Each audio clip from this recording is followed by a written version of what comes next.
General Faiz हो या कोई और, सब के खिलाफ इदारा कार्रवाई कर रहा है। वजीर मुमलिकत बैरिस्टर अकील मलिक की ABN के प्रोग्राम बदलों में गुफ्तगू। कहा इदारे ने अपने अंदर खुद एहतसाबी का अमल जारी रखा हुआ है। 26वीं आईनी तरमीम पास करने के लिए काफ़ी मेहनत करना पड़ी। 27वीं आईनी तरमीम पास कराने के लिए हमें कुछ वक्त चाहिए। कानून सब शहरियों के लिए बराबर है। कोई भी कानून तोड़ेगा तो उसके खिलाफ कार्रवाई होगी। अपने हल्के में मसरूफियत के बायस मुझे सेनेटर ऑन अब्बास के मामले का नहीं पता। PTI वाले बानी के मामले में झूठ बोलते हैं। मार्शल लॉ के इकदाम की तौसीक में अदलिया का भी किरदार है। आईनी बेंच के जज जस्टिस जमाल मंदुखैल के मिलिट्री ट्रायल केस में रिमार्क्स। कहा आइन में मार्शल लॉ की कोई इजाजत नहीं। मुल्क में कब मार्शल लॉ लगा, उसका मिलिट्री कोर्ट केस से क्या लिंक है। जस्टिस मोहम्मद अली मजहर ने कहा आइन में मार्शल लॉ का कोई जिक्र नहीं। मार्शल लॉ मावराए आइन इकदाम होता है। वकील हामिद खान ने कहा मार्शल लॉ का कोई न कोई तरीका निकाल लिया जाता है। सुप्रीम कोर्ट फैसले से मार्शल लॉ का रास्ता बंद हो गया। बानी PTI को इस्लामाबाद हाई कोर्ट से गिरफ्तार किया गया। जस्टिस जमाल मंदुखैल ने कहा आप ये बताएं सिविलियंस का मिलिट्री ट्रायल हो सकता है या नहीं। हम पुरानी कहानी की तरफ नहीं जाएंगे। हामिद खान ने कहा 1952 में जब आर्मी एक्ट आया उस वक्त पाकिस्तान में गवर्नमेंट ऑफ इंडिया एक्ट था। पहले आइन में बुनियादी हकूक मुतारफ कराए गए। सुप्रीम कोर्ट बार एसोसिएशन की तहरीरी मारूजात में कहा गया कि आर्मी एक्ट की शिकों को मुख्तलिफ अदालती फैसलों में दुरुस्त करार दिया जा चुका। गैर आइनी करार नहीं दिया जा सकता। सिविलियन का मिलिट्री कोर्स में ट्रायल नहीं होना चाहिए। केस की मजीद समाअत पीर तक मुलतवी कर दी गई। ये कभी नहीं कहूंगा हमारे एस्टेब्लिशमेंट से राब्ते नहीं। चेयरमैन PAC जुनेद अकबर की मीडिया से गुफ्तगू। कहा राब्ते होते हैं बिलवास्ता और बिलावास्ता भी। अदालती फैसलों की तौहीन की जा रही है। ऐसे हथकंडों से हम घबराने वाले नहीं। एक जनरेशन के लीडर भुट्टो को खत्म करने की कोशिश की गई लेकिन नहीं हुआ। बानी PTI 3 जनरेशन के लीडर हैं, कैसे खत्म करेंगे। हमारी किसी इदारे से लड़ाई नहीं। सबको आइन की हदूद पे रहना पड़ेगा।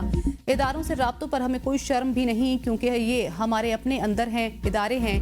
अवाम और इदारों के माबैन फासले नहीं बढ़ने चाहिए। रियासत एक कदम आगे बढ़ेगी तो हम 2 कदम आगे बढ़ेंगे। KP में हालात अफगान पॉलिसी और खारजा पॉलिसी की वजह से ख़राब हैं। मौलाना फजल रहमान को PTI हमें उनकी जमात से तहफ़्फ़ुज़ात हैं। चाहते हैं मौलाना साहब अपोजिशन इत्तेहाद में शामिल हों।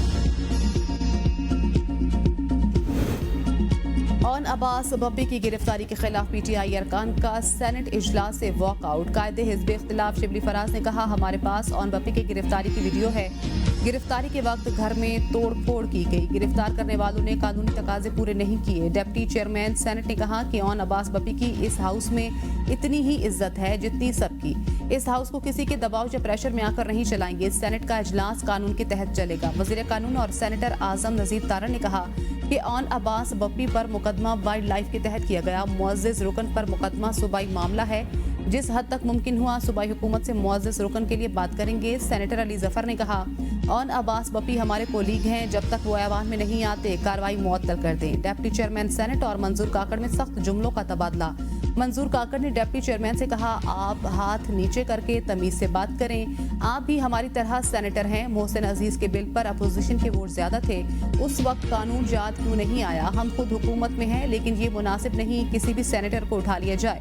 डिप्टी चेयरमैन सेनेट की वजीर कानून को ऑन अब्बास बप्पी की गिरफ्तारी पर मुफस्सिल रिपोर्ट देने की हिदायत।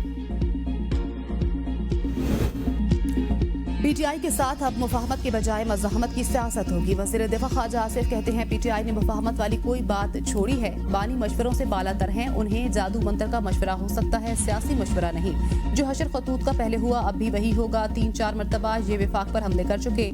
ईद के बाद दोबारा हमले का कह रहे हैं। अब मुफाहमत के बजाय मज़ाहमत होगी।